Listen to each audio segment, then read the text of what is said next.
షర్మిలారెడ్డి చేపట్టిన ఉపాధి హామీ పరిరక్షణ యాత్రను విజయవంతం చేయాలని, మహాత్మా గాంధీ పేరును ఉపాధి హామీ పథకం నుండి తొలగించడం పిరికి చర్య అని పిసిసి కార్యనిర్వాహక అధ్యక్షులు, మాజీ కేంద్ర మంత్రి జేడి శీలం అన్నారు. ఈ రోజు జిల్లా కాంగ్రెస్ అధ్యక్షులు బోడా వెంకట్ అధ్యక్షతన జిల్లా సమీక్షా సమావేశం జరిగింది. ఈ సందర్భంగా జేడి శీలం మాట్లాడుతూ, రాష్ట్ర వ్యాప్తంగా షర్మిల తలపెట్టిన ఉపాధి హామీ పరిరక్షణ యాత్ర త్వరలో తూర్పుగోదావరి జిల్లాలో జరగనుందని, ఆ యాత్రను జయప్రదం చేయాలని ఆయన కోరారు.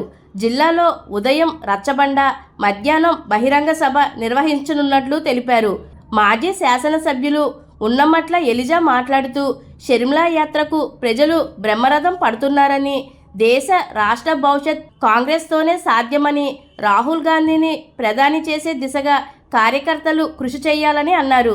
జిల్లా కాంగ్రెస్ అధ్యక్షులు బోడా వెంకట్ మాట్లాడుతూ, షర్మిలమ్మ నాయకత్వంలో తూర్పుగోదావరి జిల్లాలో పార్టీని మరింత బలోపేతం చేస్తామని అన్నారు.